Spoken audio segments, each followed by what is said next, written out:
If you're here, you're a part of the late night crew. People who stay up thinking, feeling, and searching for meaning in the quiet hours of the night.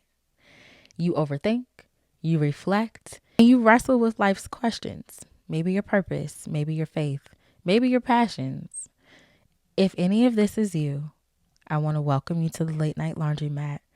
Tonight we're starting at the very beginning. I want to tell y'all my story, what brought me here, what this space even is, and why stepping away from the occult was one of the most important decisions I have ever made in my life. So first things first, what is the Late Night Laundromat? Because I know it probably sounds crazy, right? Like, girl, we washing clothes together. What we doing? But the Late Night Laundromat is all about sorting through life's messiness. We're going to be talking about healing, self-growth, self-discovery, faith, and everything in between. I got the idea for the Late Night Laundromat when I was doing laundry. And I know that sounds cliche, but just hear me out. One night I was doing laundry and I was sitting thinking about a conversation that I had with someone in my life that did not go the way that I wanted it to go, the way that I saw it going, and I'm sure not the way that they had hoped it went.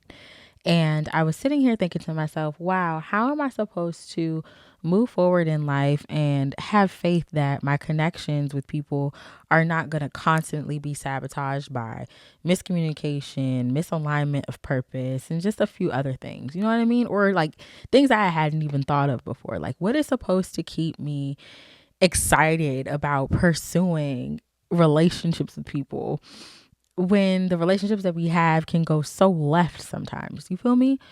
And this song by Nivea popped into my head. I'm headed to the laundromat. And like that song was just in my head. And I was like, you know what? I wish we could go to a laundromat for like our emotions and for our heart, right? Because that would be dope. If we could just like go somewhere and just get cleansed and call it a day, like that would be amazing to get a fresh start.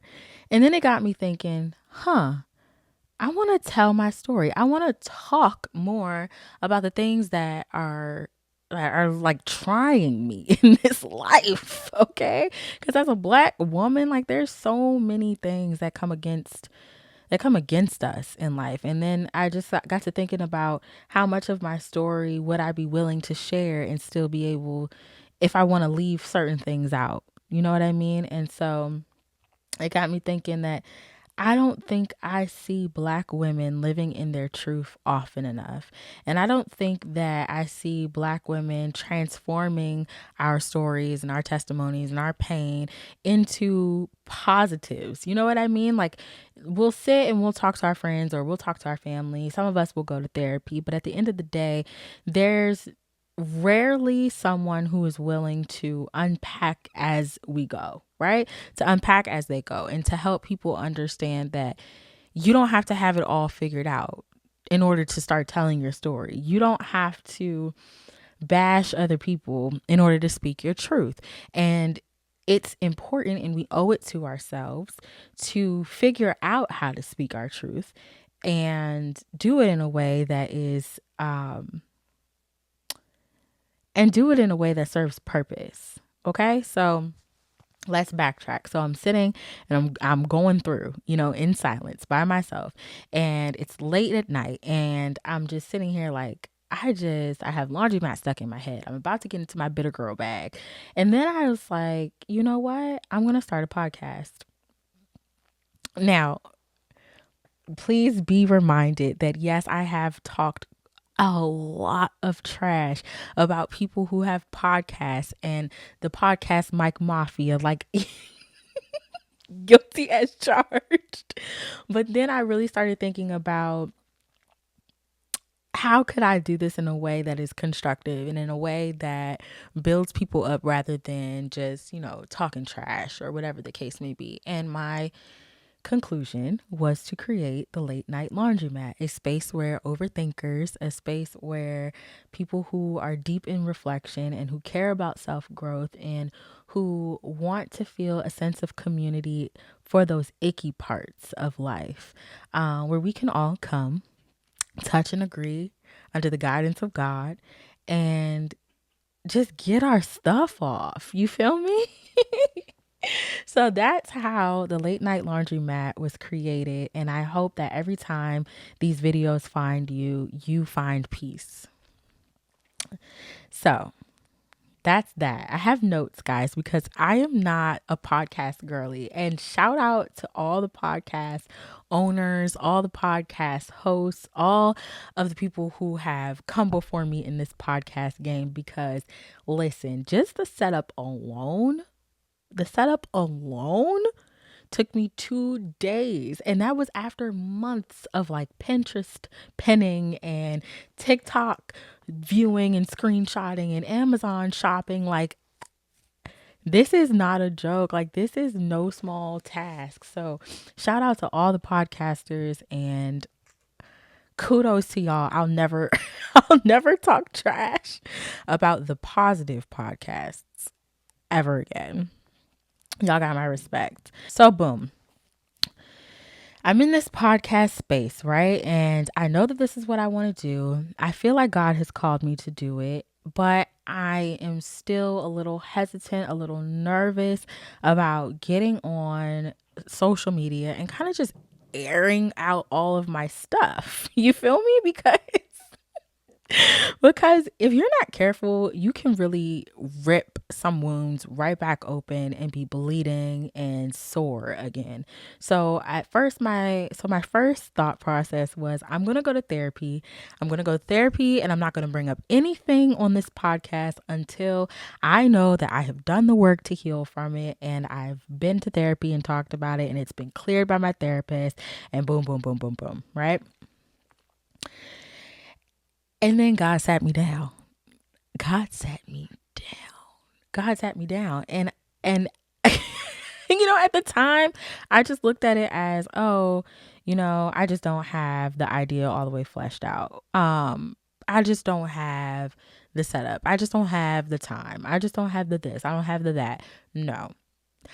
I was taking what God had given me for you, for the glory of his kingdom, and I was minimizing it to what I could understand, what I could comprehend about it in my head, right? So I'm reducing this platform that God is utilizing to free women and to free anyone who is struggling with their sense of purpose, their sense of self, and whether God will find them worthy to be used, because that was one of my biggest struggles. God, how am I worthy to be used? All the things that I have done in this life, like all the wrong turns I have made, all of the blow ups, all of everything. How can how can I come to people and tell them anything? Like, I am not okay, I am very much in a glass house, okay? And it's not giving plexiglass. It's giving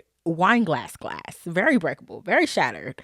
Um, but I just thank God that he spoke to me, and even that was a journey. So I went on the Daniel fast. That's something that has been trending on TikTok, and Christianity as a whole is kind of trending right now. So I went on social media and I saw the Daniel fast, and I had been thinking for years now, years, as a person who was raised Baptist but whose church never did a fast. I was a little perplexed by it, but also incredibly intrigued. So it just so happened that toward the end of the year, I heard about the Daniel fast. And so I don't know if I did it in December or if I did it in January, but I do know that my church also did a Proverbs challenge, a wisdom challenge.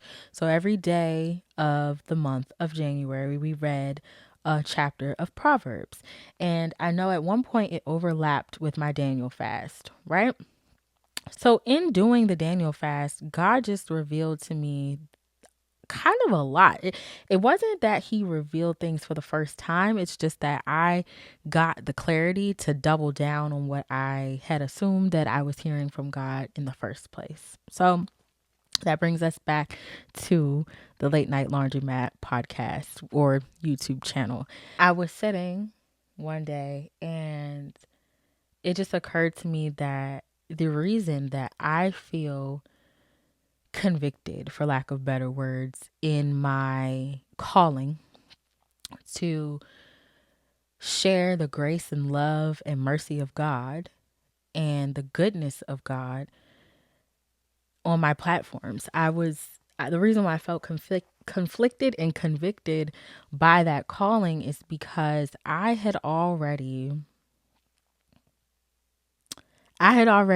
this is hard for me to talk about because I have only told this to a few people in my personal life. So this is the first time I'm publicly saying this, but I had already been involved in the occult, right? So if you are not new to this channel, you have seen probably my tarot readings and my oracle readings. And I was very heavy, very, very heavy into reading tarot, reading oracle, doing like spell work, and not on people, but like just well, not just, because I don't want to minimize it. Basically, the upshot is I was involved in something that directly went against God. And I genuinely, in my heart of hearts, felt like it was something that God had called me to. And the thing that I am learning in this process of accepting my purpose and accepting my path and forgiving myself and repenting and just trying to walk in the purpose that God has given me is that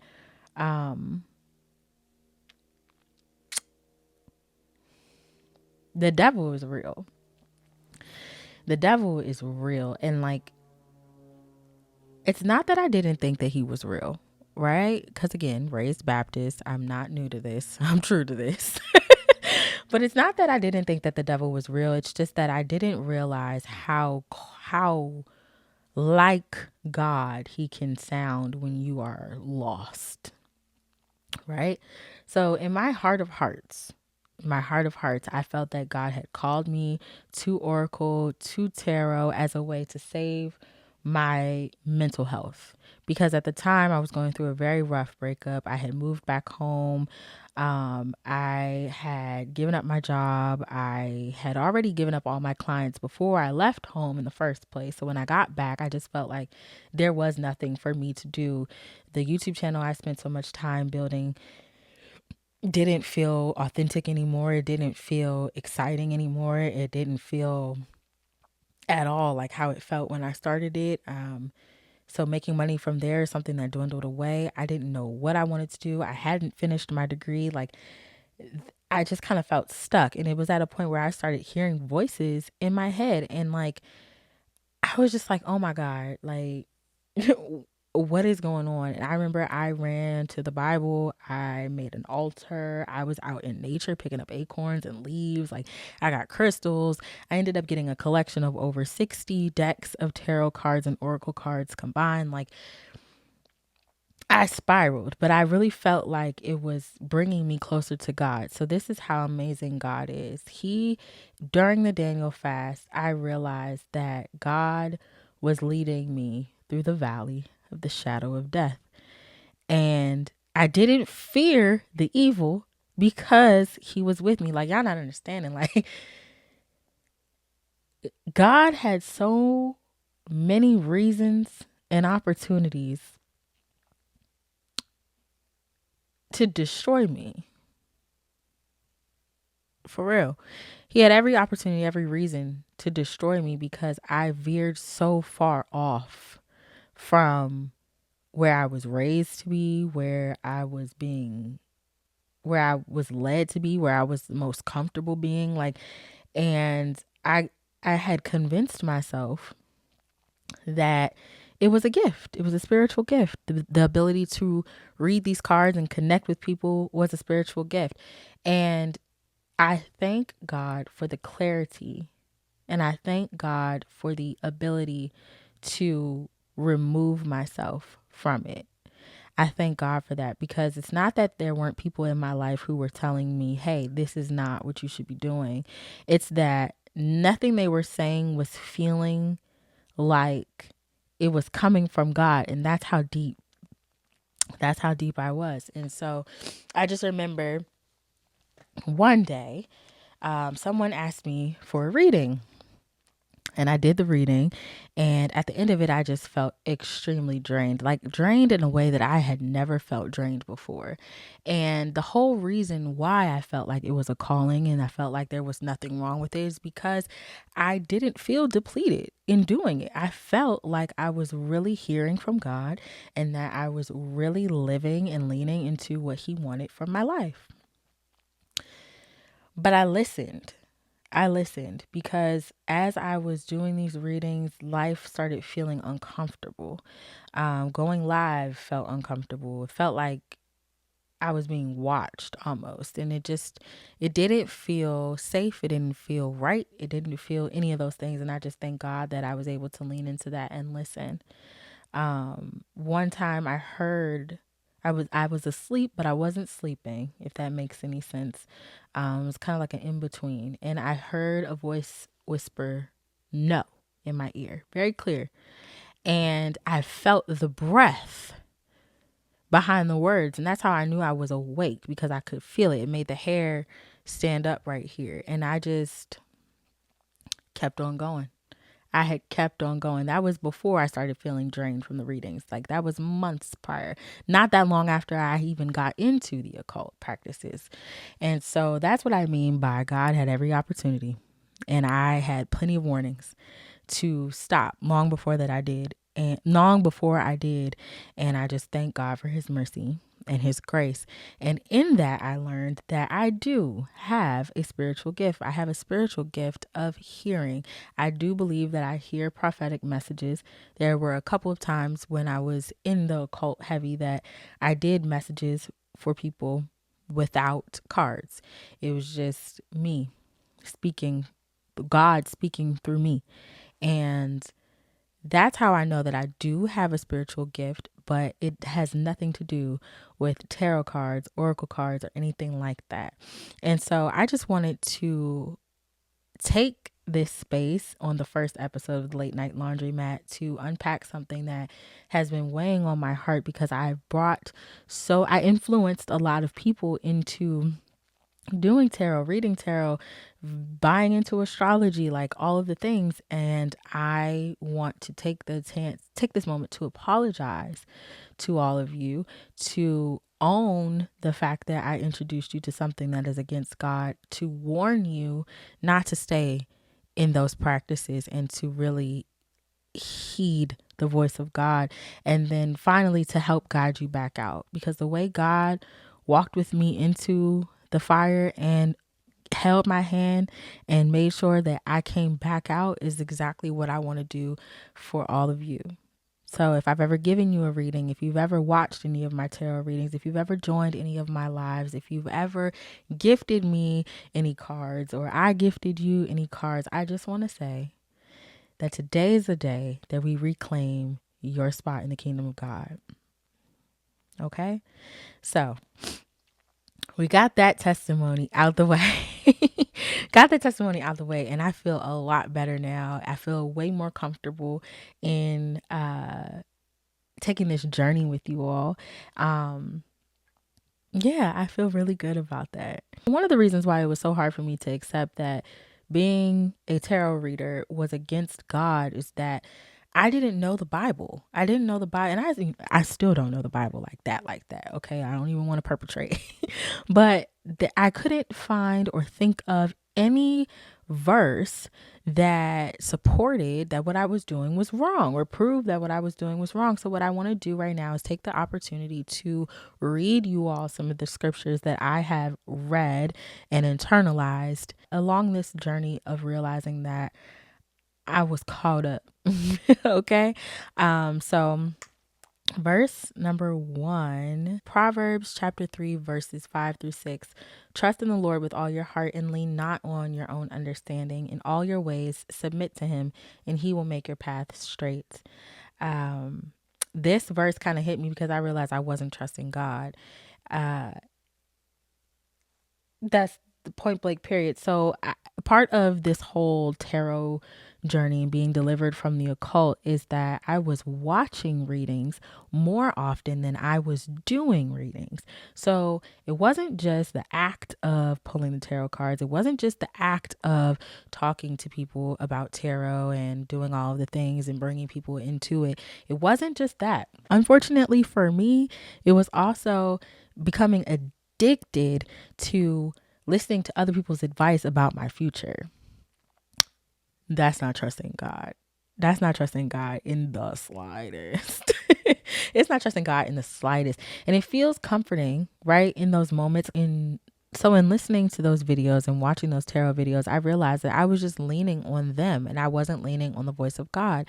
At the end of the day, I had seen hundreds of tarot readings. I had done hundreds of tarot readings, but when was the last time I had opened my Bible? Couldn't tell you. So then when I was doing the Daniel fast, sorry, my daughter is down here kicking the stand. So, mom first, cool mom first. Everything else immediately after. So when I was doing the Daniel fast, I was also reading the book of Daniel. Mind you, grew up Baptist. I'm 30 years old and I had never read all of any book of the Bible ever. So the next verse I have for you guys is Daniel chapter 2, verses 27 through 28. No wise man, enchanter, magician, or diviner can explain to the king the mystery he is asked about, but there is a God in heaven who reveals mysteries. So this is when Daniel was trying to interpret the dream. I can't remember the king's name. Guys, I'm just not that girl yet, okay? But just trust me. He was trying to interpret a dream that one of the kings had. And basically what it said is that all of the people who's supposed to be like, who do this, you feel me? Like all the people who like, oh yeah, I got you. I can tell you anything type stuff. All those people had no idea what that dream was. And then here came Daniel. Daniel was a person who was really of God, really in God. And God gave him the answers. He just gave him the answers. He knew the dream. The king was telling the people, you need to tell me what the dream is. And they were like, how can I tell you what the dream is if you ain't tell me what the dream is? And he was like, how are you supposed to be telling me what God's saying? And I got to tell you what God said in order for you to tell me what God's saying. I want to talk to the person who's talking to God, who God is talking to him. So all that to say that what I realized in that verse is that no man knows anything unless it comes directly from God. That being said, I need to go to source. I don't need to be thinking and listening and reading these cards and listening to all these people's interpretation. No, I need to be talking to God. And that's what became crystal clear to me when I read Daniel chapter 2, verses 27 through 28. So you may be asking yourself, what changed as a result of leaving the occult and being delivered? And honestly, I'm so glad that you asked. When I let go of the desire to know things before they happen and the desire to give people the answers that they couldn't figure out and all of those things, I was able to realize that I was putting my voice and the voice of others before God's voice. And so I got back into prayer, got back into the Bible, and I just realized that I don't need these things. I can hear God's voice clear as day without it. And I can actually hear him clearer now than I could before because his voice is not being challenged by the predictions of others. His voice is not being overpowered by the message from other people. Like, it's me and God, and we be vibing, and he ain't failed me yet. And things that I felt stuck in and places that I felt like I couldn't go and parts of my purpose that I felt like I couldn't fulfill, I didn't have any of those issues after I let go of the occult. So now let's circle all the way back to the Daniel fast. While I am on the Daniel fast, all of these things became clear. In addition to that, my purpose became crystal clear. I had always felt like I was hovering around the right purpose that God had called me to. But it wasn't until I was intentional about removing the occult from my life. It wasn't until I shared my testimony with a close friend. And it wasn't until I started being intentional about my word and sacrificing, tithing, starting tithing, which is another thing we'll talk about. And, just really listening to the clear voice of God. It wasn't until I did all of those things that I realized what my purpose was. My purpose in this life is to live authentically and to be fearless in the expression of God's grace and mercy in my life. That is my purpose. I live through all of these experiences, and I am the way that I am with the personality that I have and the voice that I have, so that I can be a living example of what happens when you surrender your life to God, what happens when God favors you, what happens when God's grace washes you washes you clean, when God's mercy keeps you in situations when the devil should be taking you out, and what deliverance looks like when you allow all these things to happen and improve you for the better. All the self-help in the world, all the therapy in the world will not help you until you give your life to Christ and really allow him to lead you and guide you every step of the way. So if you're at a point in your journey and in your life where you need direction and you need clarity, I strongly suggest you to fast, pray, and seek God's voice, because I know for sure that he's going to meet you where you are. My call to action in every episode at the end will be a moment of reflection. So please listen to this question, respond in the comments below, and let me know, have you ever searched for answers in the wrong places? And how did you find your way back? I'd love to hear your thoughts in the comments. Let's grow this community and encourage each other on our walk with God. Next episode, we're taking a dive into love and relationships. We're going to be talking about how certain advice can really keep us stuck and what it really means to love someone who has mental health struggles. It's going to be a deep episode and you're not going to want to miss it. Remember, God's grace is bigger than our mistakes. If he can pull me out of my mess and clean me up, he can do it for you too. Thank you for being here tonight, Late Night Crew. I'll see you next week.